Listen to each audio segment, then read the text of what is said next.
오늘 말씀 나누기 전에 앞뒤 좌우로 보시면서 한번 인사하겠습니다. 오늘 이렇게 인사하면 좋겠습니다. 옆에 계신 분에게 집사님은 제게 선물입니다. 이렇게 한번 고백하면 좋겠습니다.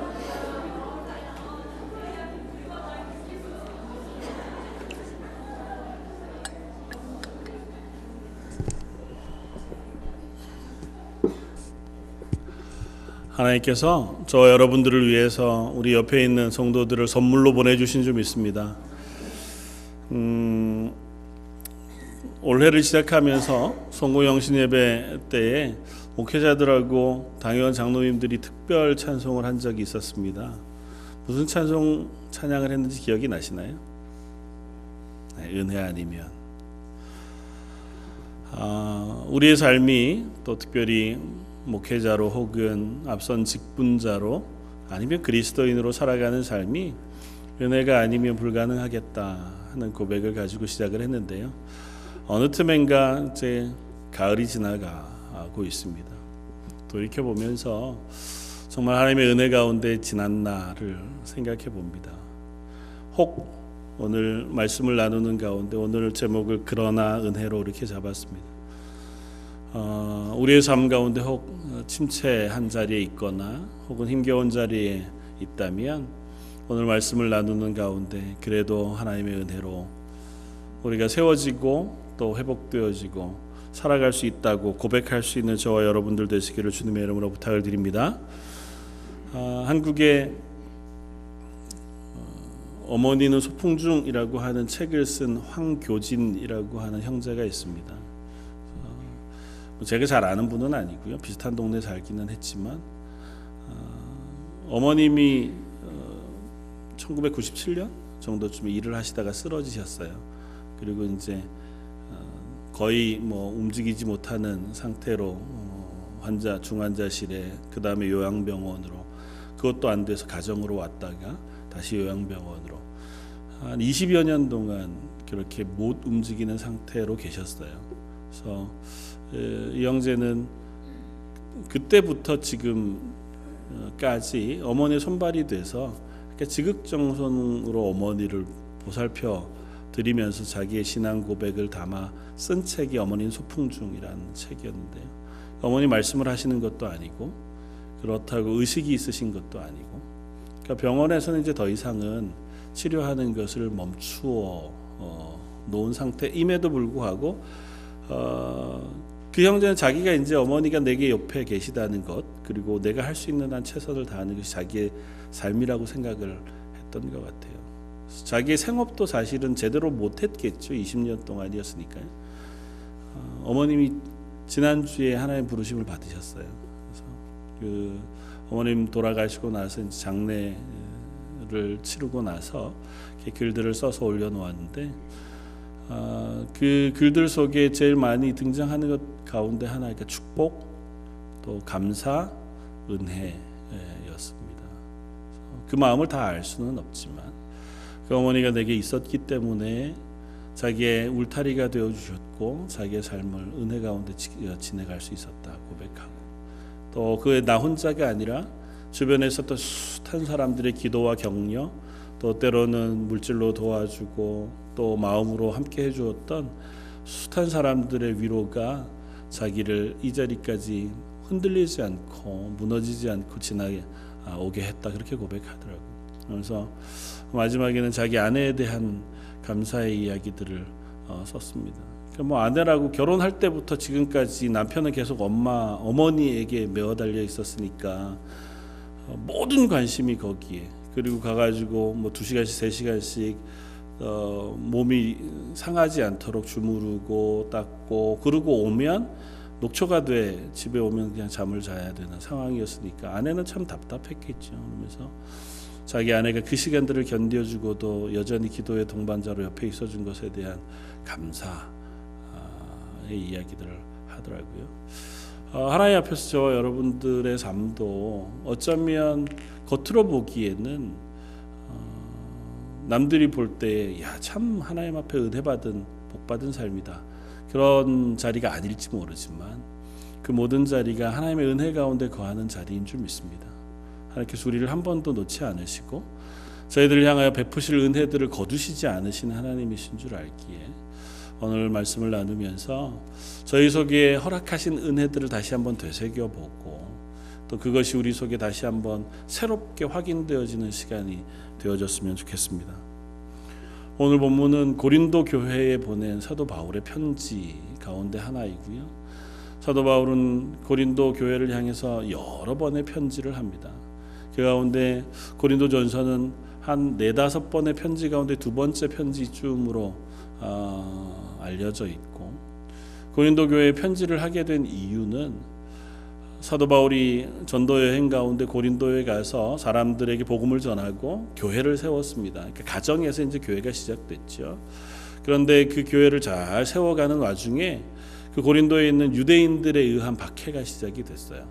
그래서 사도 바울을 죽이려고 하고 또 집에서 모여서 예배하던 그 사람을 붙잡아 때리고 로마의 법정에 데리고 가서 이 사람을 좀 처벌해 주기를 요청하는 그런 일들이 생겨납니다. 그래서 어쩔 수 없이 바울이 그곳에서 떠나가게 되어지고 성도들은 그 자리에서 고난 가운데이지만 그래도 믿음을 지켜가는 교회로 세워져 있었습니다. 그리고 몇 년이 지난 차제에 사도 바울은 에베소라고 하는 도시에 지금 그의 마지막 전도 여행을 마무리하고 있는 중이었고, 그 에베소에 있는 사도 바울에게 편지가 오고 사람들이 왔습니다. 그리고 그들로부터 고린도 교회의 이야기와 고린도 교회를 도와주기를 원하는 편지를 전해 주었습니다. 사연인즉슨 사도 바울이 떠나고 나서 고린도 교회에 어려움이 생겼다는 거예요. 언제쯤 그런 일이 생겼는지 모르지만 고린도 교회 안에 서로 분파가 생겨서 파당이 나뉘어져서 서로 싸우기 시작하고, 또 그 안에 죄의 문제들 때문에 갈등이 생기고, 또 서로가 은사와 은혜가 있었는데 그 은사들이 부닥쳐서 교회 안에 질서가 깨어지는 숱한 일들 때문에 교회가 힘겨움에 빠졌습니다. 사실은 고린도 교회는 그럴만해요. 왜냐하면 고린도라고 하는 도시 자체가 참 신앙생활하기 좋은 도시는 아니었던 것 같습니다. 상업적으로 되게 번성했고요. 그리고 돈이 많았던 반면에 여러 곳에 있는 사람들이 모여서 살던 지역이었습니다. 그러니까 이민자들처럼 동양 사람들, 서양 사람들, 흑인들, 백인들까지 다 여러 지방 사람들이 각양의 말들을 하는 사람들이 모여서 살면서 섞여 살았기 때문에 서로 나뉠 여지들이 참 많았고, 또 그곳에는 돈이 많은 대신에 우상의 신전들도 굉장히 많았습니다. 그리고 우상의 신전들마다 제의들이 드려지는데 그게 되게 태폐적이고 향락적이었어요. 성적으로 또 도덕적으로 굉장히 문란한 사회가 고린도라고 하는 도시의 삶이었습니다. 그 가운데 세워진 교회니까 그 외부의 영향을 안 받을 수가 없잖아요. 교회 안에도 성적인 타락 때문에 갈등이 생기고 그것이 교회를 넘어지게 하는 일들도 있었고, 또 우상의 제물들, 우상을 섬기는 문제들 때문에 갈등이 생기기도 하고, 그 안에 있는 여러 종류의 사람들 때문에 분파가 생기기도 하는 그러한 문제들이 있었고, 그것 때문에 이제 사도 바울에게 사람도 보내고 편지도 보냅니다. 어떻게 할까요? 우리가 어떻게 하면 좋겠습니까? 사도 바울이 안타까운 마음으로 그 교회를 향해서 여러 번 편지합니다. 대단히 엄한 말로 너희들 속에 죄를 치워버려라. 그리고 너희가 나뉘는 것이 결코 옳지 아니하다. 야, 우리가 누구에게 구원받았느냐? 하나님으로부터 예수 그리스도의 보혈의 피로 구원받은 것 아니냐. 그런데 어떻게 니네는 나는 바울파야, 나는 베드로파야, 나는 이도저도 아니고 난 예수님파야, 이런 식으로 싸울 수 있겠느냐는 거죠. 우리는 오로지 예수 그리스도의 복음으로만 구원받은 사람들이다. 그러면서 고린도 교회를 향한 편지를 쓰면서 15장에 와서 15장 처음을 시작하면서 이렇게 시작합니다. 형제들아, 내가 너희에게 전한 복음을 너희에게 알게 하노니 이는 너희가 받은 것이요 또한 그 가운데 선 것이라. 그러니까 복음에 대한 얘기를 다시 한번 하자. 너희는 무엇 때문에 구원받았느냐 하면 복음 때문에 구원받았다. 그리고 그 복음은 하나의 일 수밖에 없고 복음은 분명한 것이다. 복음은 무엇이냐 하면 그리스도께서 성경대로 우리를 위하여 죽으셨다가 성경대로 다시 살아나셨다고 하는 것이 복음이다. 이것 외에는 어떤 것으로도 우리는 구원받은 예가 없다. 이것은 하나님께서 우리에게 주신 복음의 핵심이고 그것을 믿는 이들이 믿음으로 하나님의 교회가 되어진 것 아니냐. 그것 외에 다른 것은 없다고 설명하면서 이 복음 위에 설 것을 이야기합니다. 그러면서 연결되어져서 그 복음에 증인된 자기의 고백을 이 고린도 교회에 들려줍니다.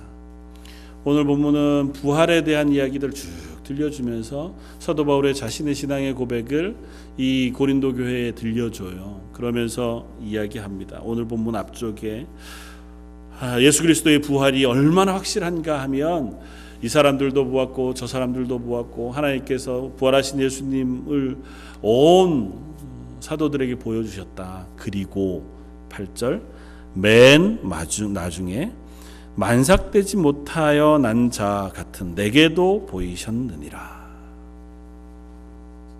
맨 나중에 다 그 구원의 증거 그리고 부활의 증거를 보이신 이후에 맨 나중에 만삭되어져 난 자와 만삭되지 못하여 난 자와 같은 내게도.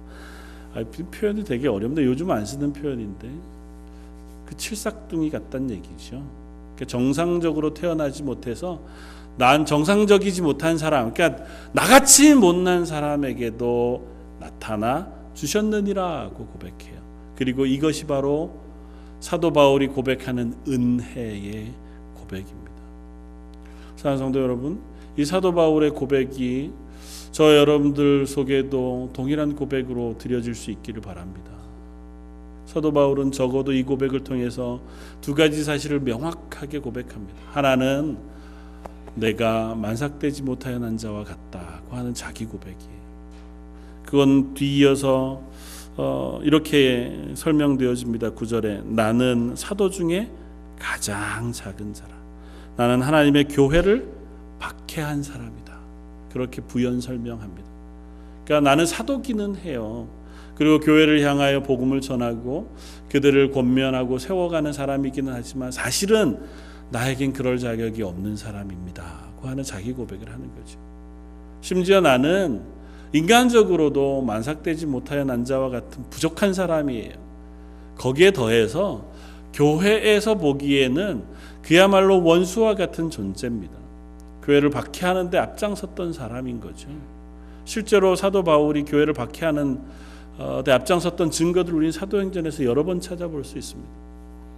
첫 순교자였던 스데반 집사님을 돌로 쳐 죽이는 자리에서 사도 바울은 증인으로 그 자리에 있었습니다. 유대교 율법을 따라서 사람을 죽이는 데는 증인들이 필요해요. 두세 사람의 증인이 이 사람이 율법을 어겨서 하나님 앞에 죽일 만한 범죄를 저질렀다는 것을 증언하면 이 두세 사람의 증언을 믿고 이 사람들이 생명을 걸고 증언하고 이 사람들의 증언을 믿고 이 사람을 돌로 쳐 죽일 수 있는 거거든요. 그 증인으로 섰던 사람이 사도 바울입니다. 그러니까 이 스데반이라고 하는 사람은 죽어 마땅하다. 무슨 이유 때문에요? 예수 그리스도를 믿었다는 이유 때문에. 그 증인이었던 사람이 바울이었습니다. 그리고 교회를 쫓아다니면서 그 교회에 다니는 예수 믿는 사람들을 붙잡아 죽이기 위해서 혈안이 돼 있었습니다. 그랬으니까 교회 입장에서 보면 사도 바울이 예수를 믿고 복음을 전한다는 얘기를 들었을 때 덜컥 겁이 나고 의심했었다고 하는 이야기를 사도행전에 읽을 수 있어요. 정말일까 저게? 저 사람이 정말 복음을 전한다는 사실을 우리가 받아들여도 되나? 그래서 사도들하고도 교제가 잘 없었고 그 복음을 전하는 사도 바울을 교회가 반기지 않았어요. 그만큼 사도 바울이 적극적으로 교회의 반대자로 섰었던 사람이었다는 거죠. 바울은 그 사실을 압니다. 내가 지금 사도로 지금 이 편지를 쓰고 있을 때는 이미 1, 2, 3차 전도 여행의 마무리쯤 되어질 때니까요.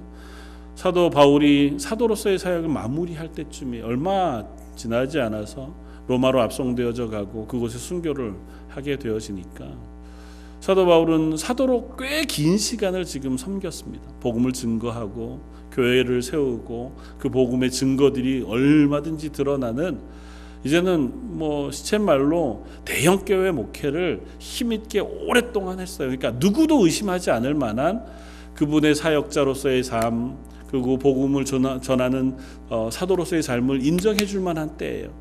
그런데도 사도 바울이 고린도 교회를 향해서 편지하면서 그래요. 나는 솔직히 사도로 설 만한 사람이 못 됩니다. 나는 정말 자격이 있어서 이 자리에 서 있는 것이 아닌 것을 압니다. 오직 하나님의 은혜로 제가 이 자리에 서 있다는 사실을 저는 압니다. 갈등하는 교회들, 그 앞에 어쩌면 그것으로 인하여 낙심해 있는 교회들 앞에 사도 바울은 자기의 신앙 고백을 들려주는 거죠. 우리가 하나님의 자녀 된 것은, 하나님의 교회가 된 것은 다른 무엇으로 된 것이 아니고 오직 하나님의 은혜로 된 것입니다. 날 보십시오. 내가 어떻게 사도로서 살겠습니까? 얼마나 뻔뻔하겠어요. 생각해 보면 사람들이 사도 바울의 복음 전하는 이야기들을 들으면서 조롱하는 사람들이 얼마나 많았을 거예요. 야, 너 어제는 와가지고 예수 믿는다고 죽인다고 막 눈이 막 살기등등해서 그러더니 오늘은 예수 믿으라고 또 막, 이게 뭐 하는 짓이냐, 좀 헷갈린다. 좀 우리가 너에 대해서 알만한 시간을 좀 주렴, 시간을 좀 두자, 뭐 그렇게 얘기할 만한 조롱들이 얼마나 많았겠습니까? 사도 바울이 그럼에도 불구하고 복음의 사도로 설 수 있는 것은 내가 아니고 나를 구원하신 예수 그리스도의 은혜 때문입니다. 그 고백하고 있는 것입니다. 그리고 한 걸음 더 나아가서 바울이 이렇게 고백해요. 만삭되지 못하여 난 자와 같은 내게도 예수님께서 보여주셨습니다. 예수님께서 나를 찾아와 주셨습니다고 고백해요. 그리고 그것이 바로 은혜입니다. 내가 예수님을 찾으려고 발버둥 치거나 예수님을 알아가려고 노력해서 그래서 하나님을 안 것이 아니고, 나 같은 죄인, 내가 정말 예수님 알기도 싫고 예수님 아는 사람을 잡아 죽이려고 막 혈안이 돼 있는, 적으로 있는, 원수로 있는 그런 내게 사랑의 예수님이 찾아와 주셔서 나를 만나 주셨습니다. 이게 하나님의 은혜입니다. 이 세상의 어느 누구에게도 하나님은 그 마음으로 찾아가 주시는 줄 믿습니다. 고린도 교회가 어쩌면 싸우다 또 그 안에 있는 죄를 용납하고 어떻게 할 수 없어서 실망하다가 어쩌면 이게 정말 교회가 맞아? 이런 식으로 우리가 서도 되겠어? 뭐 스스로를 향한 죄책감, 자괴감 혹은 흔들리는 영적인 나약함 속에 있는 상태에 있을지 모르잖아요. 그런 교회를 향해서 사도 바울이 조용히 이야기합니다. 야, 그러지 마라. 나도 예수님께서 찾아와 주셔서 날 사도로 삼아 주셨잖니. 그런데 하물며 당신들이야말로 하나님 구원하셔서 하나님의 교회로 세워주신 것이 왜 하나님의 은혜가 아니겠나. 그 은혜를 다시 한번 상기해보고 그 은혜를 다시 한번 생각해보지 않으시겠습니까? 하나님의 은혜를 생각한다면 우리는 그야말로 어느 자리에서도 그 하나님의 자녀로 다시 설 수 있는 용기를 얻을 수 있는 줄 압니다. 사랑하는 성도 여러분, 여러분들의 상황이 어떻든, 여러분들의 신앙이 어떻든, 여러분들의 믿음의 고백이 어떻든지 간에 그 자리에 멈추어 서서 날 구원하신 하나님의 구원의 은혜를 한번 묵상해 볼 수 있는 시간들이 있기를 원합니다. 그리고 날 위하여 원수 같은 나 때문에 하늘 보좌를 버리시고 십자가에 죽으시기까지 나를 사랑하신 그 하나님의 은혜를 우리 속에 확인할 수 있는 저와 여러분들이 되시기를 주님의 이름으로 부탁을 드립니다. 그럴 때에 우리는 그 은혜가 우리 속에 새로워지고 그것으로 인하여 용기를 낼 수 있는, 그리고 감격할 수 있는 자리에 서게 되어지는 줄 믿습니다. 내게도 보이셨느니라, 나 같은 사람에게도. 그래서 그 은혜는 우리로 하여금 하나님의 구원의 감격을 다시 한번 확인하게 해주는 줄 믿습니다. 하나님의 구원은 결코 감격이 없이 확인할 수 없습니다. 하나님 날 구원해 주셨다는 얘기가 어제 저녁을 맛있는 걸 먹었습니다는 이야기와 동일할 수 없어요. 하나님 나를 사랑하셨습니다. 그래서 하나님의 자녀 삼아 주셨습니다고 하는 이야기가 오늘은 몇 월 며칠입니다고 하는 사실관계를 얘기하는 것처럼 건조할 수 없습니다. 사도 바울에게 있어서는 그 이야기를 생각할 때마다, 그리고 그 말씀을 묵상할 때마다, 또 자기를 찾아와 주셨던 예수 그리스도를 기억할 때마다 가슴 떨리게 일어나는 감격과 고백이 있다는 것입니다. 하나님의 교회가 이 감격을 잃어버리면 어쩌면 생명을 잃어버리는 것일지 모릅니다. 알지요. 그런데 우리가 그 아는 자리에서 점점 건조해져 가기 시작하면 이미 신앙의 고백은 익숙한 고백이 되어져 버리고 말고, 그것으로 인한 기쁨과 감격은 우리 속에서 전혀 아무런 감흥을 일으키지 못하게 되어지면 우리의 믿음의 삶이 기쁨으로 가득 찰 이유가 없어집니다. 하나님이 나를 구원하셔서 하나님의 자녀 삼아주시고 나를 죄악 가운데 건져서 그곳까지 찾아와 주신 예수 그리스도의 구원의 은혜가 내게 아무런 감흥을 주지 않는데 예수 믿는 것이 내게 기쁨과 감사가 될 이유가 없잖아요. 그래서 믿음의 사람들은 끊임없이 그 자리를 향해서 나아간 줄 압니다. 내가 그 기쁨이 내 속에 사라졌을 때 다른 거 다 차치하고 하나님 내게 구원의 감격을 회복시켜 주십시오. 하나님 내 속에 하나님을 아는 기쁨이 새롭게 해주시길 바랍니다. 나로서 발견할 수 없는 것 성령께서 다시 내게 찾아와 주셔서 내 마음을 새롭게 뜨겁게 만져주십시오. 그렇게 갈급해하며 기도했던 것을 봅니다. 저와 여러분들도 그와 같은 고백 속에 있기를 원합니다. 저와 여러분들이 믿음의 기쁨 가운데, 은혜의 풍성한 가운데 거할 수 있는 유일한 방법은 하나님의 은혜가 내 속에 부어지는 것인 줄 압니다. 그리고 그 은혜가 내게 부어졌을 때 그것을 내가 깨달아 아는 그 은혜에 민감한 마음으로 내가 그 복음을 대할 수 있는 사람이 되어지는 것인 줄 압니다. 저희 런던 제일장로교에 속한 모든 성도들은 그 하나님의 복음을 곱씹을 때마다, 다시 생각할 때마다 그 십자가의 놀라운 구원의 은혜가 내게도 부어주셨군요, 참 감사합니다고 하는 기쁨의 고백이 있어지기를 주님의 이름으로 부탁을 드립니다. 사도 바울이요, 긴 시간 이 복음을 증거하며 살았습니다. 사도 바울의 삶이 어떠했는가는 사실은 고린도 후서에서 잠깐 힌트로 우리에게 들려줍니다. 복음을 전하던 그 기간 속에 사도 바울은 수없이 많은 매를 맞았다, 그렇게 고백합니다. 때로는 돌에 맞아서 거진 죽은 바 되어서 얘는 이제 죽었구나, 그래서 시체 버리는 곳에 버려진 적도 한두 번이 아니었다고 스스로 고백합니다. 배를 타고 가다가 파산당해서 그것으로 인하여 죽을 위협에 있었거나 밥을 먹을 것이 없어서 굶었던 일들도 하루 이틀이 아니었다고 스스로 고백합니다. 그에게 닥쳐오는 숱한 위협들, 위험과 고난들이 자기에게 얼마나 많이 있었는가에 대해서 잠깐 사도 바울은 고린도 교회를 향하 편지하면서 합니다. 그러나 그것이 사도 바울을 넘어뜨릴 수 없었습니다. 이유는 그가 그를 찾아오신 예수 그리스도의 구원의 은혜를 너무도 잘 알고 있었기 때문에, 그리고 그는 그것을 내 속에 품기 위하여 수고하고 애쓰며 노력하는 길을 살았습니다. 오늘 본문은 이렇게 연결이 됩니다. 10절에 그러나 내가 나 된 것은 하나님의 은혜로 된 것이니 내게 주신 그의 은혜가 헛되지 아니하여 내가 모든 사도보다 더 많이 수고했다.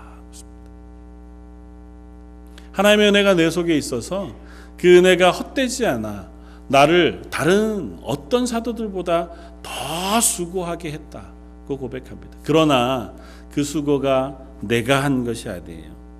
오직 나와 함께 하신 하나님의 은혜로 한 것입니다고 사도 바울이 고백합니다. 하나님의 은혜가 우리에게 부어지고 그 은혜를 따라서 내가 그 은혜대로 살기 위해서 수고한 사람들에게 이와 같은 고백이 있어지는 줄 압니다. 하나님의 은혜를 따라서 수고하는 것이 항상 쉽기만 하겠습니까? 안 쉽지요. 그리고 우리는 인간이잖아요. 연약한 사람들이어서 은혜를 따라 살아가는 것조차도 우리에게는 어려운 일이거나 부담스러운 일일 수 있습니다. 그러나 분명한 것은 사도 바울이 고백하는 고백이 결코 그냥 편지로만 쓸 수 있는 그런 고백이 아니라 그의 삶 전체를 관통하는 믿음의 고백이라면 저 여러분들도 이와 같은 고백을 동일하게 드릴 수 있는 사람들인 줄 믿습니다. 희미하게 따라가지만 저희도 사도 바울처럼 저희가 믿음의 고백을 따라 살기를 힘썼더니 또 하나님의 은혜가 더 풍성하게 내게 부어져서 제 삶이 하나님의 은혜 가운데 이렇게 살아가게 되었습니다. 고백할 수 있는 저와 여러분들이었으면 좋겠습니다. 자녀들을 앞에 놔두고 자녀들의 신앙을 위해서 기도하고 그들을 권면할 때 야, 내가 니들에게 다른 얘기는 못하겠는데 나도 참 부족하고 어리석어서 많은 실패를 했다만 그래도 하나님의 은혜가 내게 부어져서 그래도 하나님 붙잡고 살아가는 삶만은 내가 놓치지 않고 살아갈 수 있게 해주셨다. 내가 너희들에게도 다른 것 기대하지 않고 그 믿음으로 온전히 붙잡고 살아갈 수 있는 삶만 살 수 있다면 참 좋겠다. 그 권면할 수 있는 저 여러분들이었으면 좋겠습니다. 그것이 우리의 믿음의 고백이었으면 좋겠어요. 나머지는 하나님이 은혜로 부으시는 줄 압니다. 사도 바울이 사역을 할 때 필요하다면 하나님이 그에게 은사를 부으셨습니다. 바울이 그것을 원하거나 사모하지 않았어도 사도 바울에게 있어서 병 고치는 은사가 있었고 말씀을 증거할 때 언어의 은사가 있었습니다. 자기는 말이 어눌하다고 표현했지만 그러나 그의 말을 듣고 숱한 사람들이 회심했고 예수 그리스도를 믿는 구원에 이르렀습니다. 때로는 죽은 자를 살리는 놀라운 기적도 사도 바울로 행하게 하셨습니다. 복음을 증거하는 일이라면 하나님이 그에게 부을 수 있는 은혜와 은사를 얼마든지 부어주셨던 것을 우리는 확인합니다. 사도 바울이 낙심했을 때 그가 자기의 병으로 인하여 하나님 앞에 간절히 기도하고도 응답을 얻지 못하고 그것으로 인하여 낙심했을 때 하나님 그에게 또한 은혜를 부어주셔서 그조차 하나님의 은혜인 것을 깨닫게 해주셨고 남들은 알지 못하는 비밀스러운 하나님의 나라의 비밀도 그로 하여금 보게 하셨던 것을 봅니다. 사랑성도 여러분, 저와 여러분들이 하나님의 사람으로 살고자 한다면 그리고 하나님의 은혜를 붙들고 살고자 한다면 그 은혜를 갈망하며 내게 부어주시기를 기도한다면 하나님 저와 여러분들에게 분명히 그 은혜의 풍성한 것들을 부으실 줄 믿습니다. 그 은혜를 얻기까지 그것이 내 삶을 좌우할 때까지 그리고 그것이 내 말과 행동을 변화시킬 때까지 하나님 제게 그 은혜를 부어주십시오 갈망하며 달려가는 저와 여러분들이 되기를 바랍니다. 그렇게 되면 우리 속에 분명한 변화들이 있을 수 있습니다. 이 땅 가운데 살아가는 동안 우리 속에 놀라운 도전들을 향해 대처하는 우리의 자세들이 달라질 수 있습니다. 그리스도인들에게 달려오는 혹은 다가오는 숱한 도전들 가운데 우리를 넘어뜨릴 만한 도전들을 얘기해 보자면 하나는 우리가 죄책감 가운데 넘어지는 일들일 것입니다. 우리가 그리스도인으로 살다가 보면 내가 또 실패했구나, 또 넘어졌구나 그런 마음들이 우리 속에 가득하면 그게 우리로 하여금 그리스도인으로 서기 어렵게 해요. 그냥 잠잠히 머물러 있기에는 괜찮지만 앞서 나가서 교회 일을 좀 열심히 합시다 뭐 이렇게 얘기하기에 혹은 나서서 봉사하거나 아니면 앞서 찬양하거나 그런 자리에 서기에는 참 우리를 힘들게 합니다. 사도 바울을 보면 그렇잖아요. 사도 바울이 교회를 박해했던 사람입니다. 그런데 그가 사도가 됐어요. 복음을 전하려고 하니까 얼마나 많은 조롱들이 있었겠습니까? 그런데 사도 바울은 뭐라고 얘기해요? 그것이 아니라 내게 주신 은혜로 나는 이 사도로서의 사명을 감당한다고 고백하잖아요. 하나님의 은혜가 우리를 그 죄책감에서 벗어나게 하시는 줄 믿습니다. 예전에 우리 속에 있었던 숱한 실패들, 죄의 모습들, 그것이 여전히 우리의 발목을 잡아서 앞으로 나아가지 못하게 할 때 단호하게 끊어낼 수 있는 담대함이 저와 여러분에게 있기를 원합니다. 그 죄는 예수 그리스도께서 나로 씻어주신 은혜인 줄 믿습니다. 물론 그게 그냥 습관처럼 맨날 범죄하고 이제는 하나님 씻어주셨으니까 난 괜찮습니다, 이렇게 하는 건 뻔뻔한 일이죠. 그거는 하나님도 기뻐하시지 않고 세상도 기뻐하지 않지만, 그러나 그걸 발목 잡아서 우리로 하여금 앞으로 못 나가게 하는 그 사단의 도전에는 우리가 단호하게 이길 수 있어야 합니다. 안다, 내가 그거 못할 사람인 줄 안다. 내가 뭐 그렇게 대단한 사람이어서 뭐 교회 봉사하고 앞서서 찬양하고 앞서서 섬기고 나 그거 못할 사람인 줄 아는데, 그런데 그런 나를 하나님께서 은혜로 하나님의 부르심의 소명을 따라 날 불러주셔서 나는 은혜 가운데 그 일을 감당하는 것이다. 그렇게 대답할 수 있는 저와 여러분들이었으면 좋겠습니다. 저도 목회자로 앞에 서면서 설교할 때마다 종종 그런 도전들을 받게 됩니다. 야, 너 오늘 그렇게 설교해서 되겠어? 너 설교한 대로 못 살잖아, 이렇게 얘기하면 참 마음속에 갈등이 있습니다. 그래서 오늘은 좀 설교를 그냥 조심스럽게 할까? 그래야 되나? 그럼에도 불구하고 뻔뻔하게 제가 설교하는 것은 하나님께서 그 말씀의 주인이신 줄 알기 때문이고, 또 이 말씀을 전하는 것이 나의 실력이 아니라 하나님의 은혜 때문인 줄 알기, 이 말씀을 전하는 줄 압니다. 저 여러분들이 이 땅에 교회가 되어서 가고 그리스도인으로 다른 이들에게 복을 나누어 주고 사랑을 나누어 주고 복음의 증인으로 살아가는 그 삶, 하나님의 은혜 때문에 할 수 있는 일인 줄 믿습니다. 그 은혜가 저와 여러분들에게 그런 담대함을 허락해 주고, 그 용기로 인하여 벌떡 일어서서 야, 나는 날 구원하신 하나님의 은혜만 붙잡고 이 걸음을 걸어갈 거야 다짐할 수 있는 저와 여러분들이었으면 좋겠습니다. 그리고 또 하나는, 우리들에게 사단은 끊임없이 열등감을 부추기며 이야기합니다. 야, 넌 그리스도인으로 살면서 그거밖에 안 돼? 딴 사람들하고 비교해봐. 야, 넌 어떻게 그러니? 그러면 그냥 가만히 있지? 하는 얘기들을 우리가 얼마든지 듣습니다. 사도 바울이 고백을 이렇게 해요. 그러나 내가 나 된 것은 하나님의 은혜로 된 것이니 내게 주신 그 은혜가 헛되지 아니하여 내가 모든 사도보다 더 많이 수고했다. 자랑하려고 하는 게 아닙니다. 야, 사도들 중에는 그래도 내가 최고야. 딴 사람들 뭐 했나 봐. 내가 교회 세운 숫자가 몇 개인데. 그 얘기하려고 사도 바울이 이 얘기하는 게 아니에요. 사도 바울이 스스로를 얘기하잖아요. 나는 죄인의 괴수다. 나는 그야말로 만삭되지 못하여 난 자와 같은 부끄러운 사람이다. 심지어 교회를 박해했던 사람이다. 그런 나에 비하면 12사도들 11명, 그 사람들은 보면 부럽기 짝이 없잖아요. 예수님하고 같이 3년여 공생의 기간을 보내면서 말씀을 들었고, 심지어 베드로는 그 사도들 가운데에서도 마치 수제자로 늘 함께 예수님이 불러다니면서 함께 했던 사람이잖아요.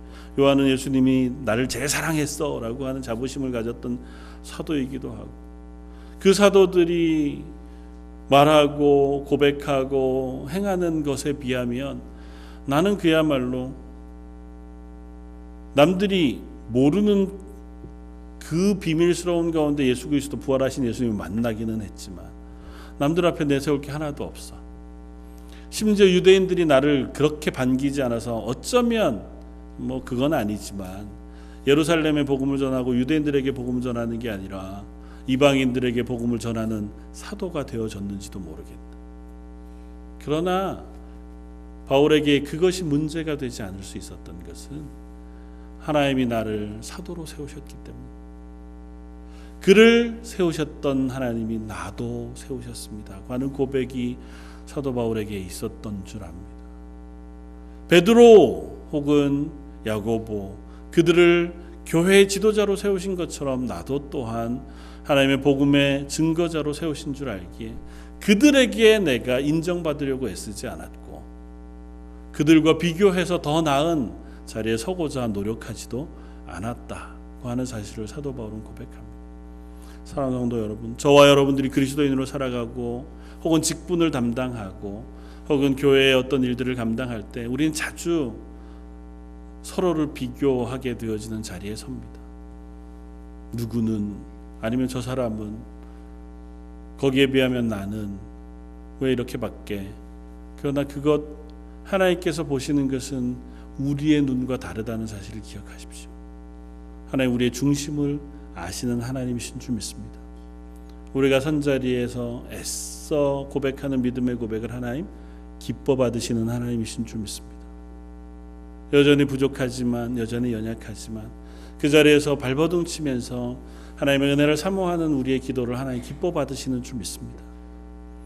예수님이 헌금하는 숱한 사람들의 무리들을 보시는 가운데 과부가 낸 2렙돈, 아주 작은 동전 그곳 보시고 이 사람들 중에 저가 가장 큰 것으로 하나님 앞에 드렸다고 칭찬하시는 말씀을 우리에게 들려줍니다.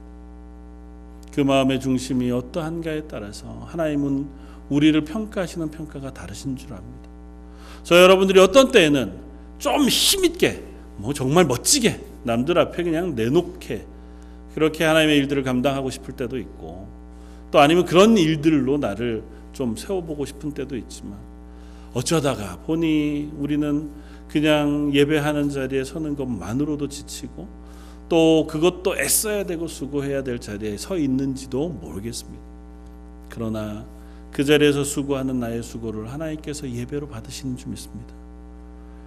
자녀 하나 키우는 게 왜 이렇게 어려운지요.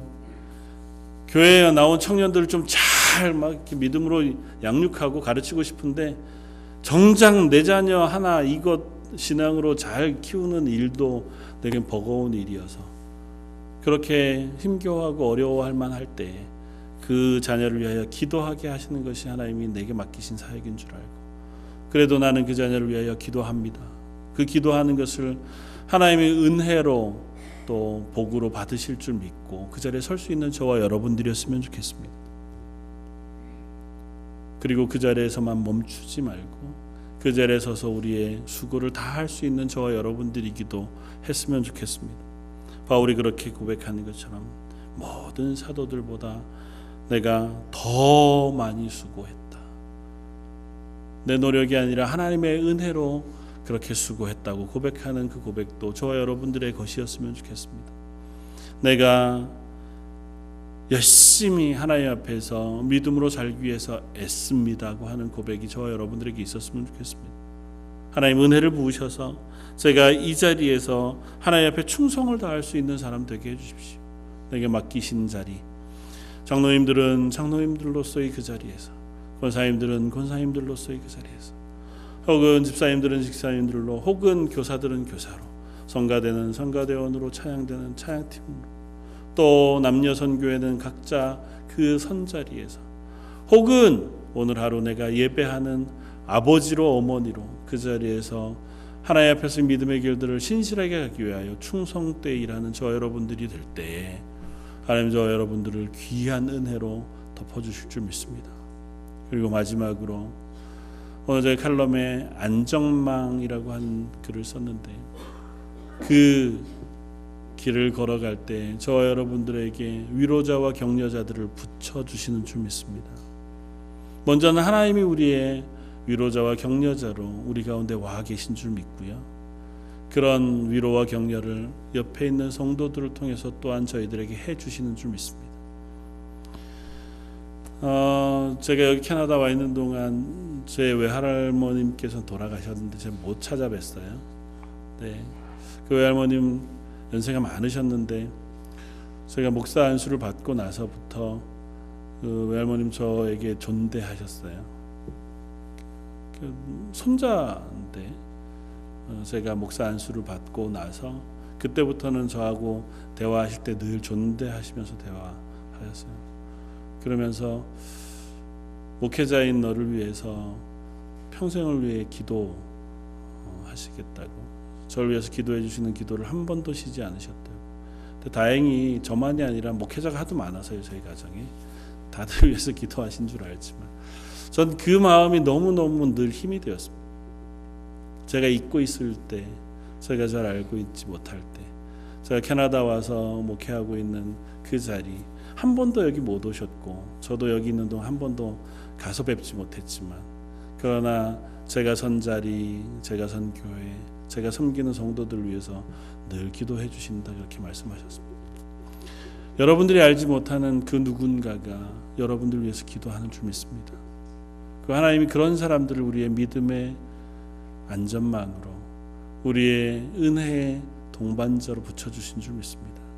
하나님의 은혜가 저와 여러분들을 세우고, 또 우리 주변에 있는 믿음의 사람들이 또한 우리의 믿음의 격려자, 위로자로 우리를 세워주기에 오늘 하루 우리가 그리스도인으로 다시 힘을 내고 믿음의 길을 걸어갈 수 있는 줄 믿습니다. 흔들리지 말고 저 여러분들이 하나님의 은혜 가운데 다시 서서, 그러나 내 상황이 어떻든지 간에 그러나 하나님의 은혜로 내가 오늘 하루를 또 달려갑니다 다짐하는 저와 여러분들 되시기를 주님의 이름으로 부탁을 드립니다. 한번 같이 기도하겠습니다. 그러나 내가 나 된 것은 하나님의 은혜로 된 것이니, 바울의 그 귀한 고백이 저희들의 고백이기를 원합니다. 저희의 지금 선 자리가 여전히 연약하고 저희들의 드리는 고백이 여전히 부족하지만, 그런 저희를 또다시 은혜로 덮으시고 저희에게 위로자를 붙여주시고 격려자를 붙여주셔서 이 땅 가운데 하나님의 교회가 되게 해주시니 감사합니다. 그렇게 부르신 저희 런던 제1장로교회가 하나님 앞에서 은혜 가운데 서 있는 교회가 되게 해주시고 서로 위로하며 격려하며 힘있게 세워져가는 교회가 되게 하여 주옵소서. 여전히 연약한 자리에 있는 성도들을 하나님 기억해 주시고 그들에게 믿음으로 또 능력으로 건강으로 늘 함께하여 주옵소서. 오늘 말씀 예수님 이름으로 기도드립니다. 아멘. 찬송가 304